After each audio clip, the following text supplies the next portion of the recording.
uNkulunkulu engathi ngaqhubeka ekulwele nabalwa nawe. uNkulunkulu akanqobele zonke izitha zakho noma abe zipowerful kangakanani, but ngeke zaba powerful more than uNkulunkulu.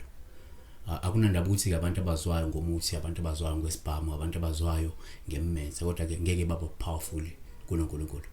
Kama kuphasa weningi channel new flick sizomukelekile, thatha isitulo hlale phansi nanti udabo lamaphupho, subscribe or like, become a member, ikhona ilink, contribute to the channel, especially if uyakusiza kakhulu nawe kuthokozela ukuthi usize if possible. Mami Khumalo, Nomi Khumalo impela pastor, amen.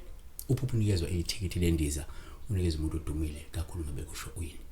Asishamba kanye lento ngaza kwethu, ngoba uma sizokhuluma ngethikithi lendiza omunye uzobuya ukukhuluma ngethikithi lesitimela, uthi uphendula lesitimela athi buya ithikithi lebhasi, uthi uqedile lapha umuntu ithikithi lomcimbi. No, sikushamba kanye konke, kungashintsha yodwa ngaza kwethu.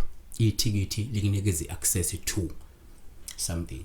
Ithikithi lebhasi likunikeza iaccess ukuthi wazi wenzani, thatha ibhasi yela yakhona. Ithikithi lomcimbi likunikeza access ukuthi wazi ungena kuphi emcimbini. Ithikithi lebhanoyi likunikeza access ukuthi wazi ukugibela ibhanoyi ufike la yakhona. So onke lamathikithi angashintsha yodwa kanza kwethu. Naku singakusho into yokuqala, uma uphupha ithikithi upha usingathatha nje ngoluhle kakhulu uma uthola ithikithi lomcimbi, ibhanoyi, ibhasi noma ke lesitimela nje. Lokho kusho ukuthi usukuzophumelela futhi usukuzokwazi ukufeza izifiso zakho, uphinde udlulele endaweni enkulu emkhakheni wakho, noma udlulele esigabeni esikhulu emkhakheni wakho. Number 2, futhi uma uphupha ithikithi, asithi thina kungaba uPaul uma uthola ithikithi elibovu noma ke elikunqabela ukungena endaweni yomcimbi, lusho ukuthi usukuzohlangabezana nezingqinamba ezizokuvimba ukuthi uphumelele, uthuthuke noma ube nenqubekela phambili.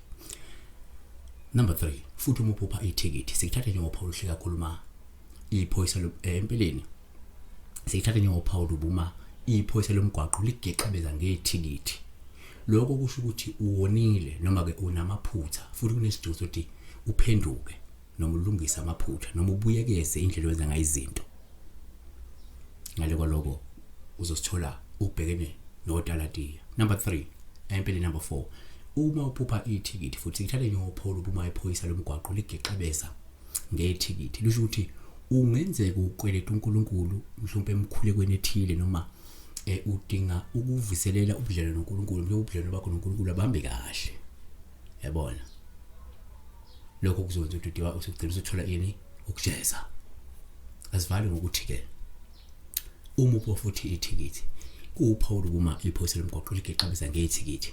Ngokwesintu kuloko sekungasho nje isikweletu maqonana nethongo, futhi okusho ukuthi okumele usukumele usilungise, ungaze ubhekane ke mhlawumbe nezimpilo ezithutha noma ungaze izinto zakho zibe zimbi. Remember, iphoyisa ngokwesintu liphinde limele ini ithongo. For that reason mali inikeze ithikithi kusho kukhona osekuphambanisile wena esimele sinda amathongo, nesifale wenze njani ukulungisa ngala kwethu. Siyabonga. Kodwa kodwa usubalekile, subscribe, like, become a member, ikhona ilink, contribute to the channel, khona i-account. Siyabonga.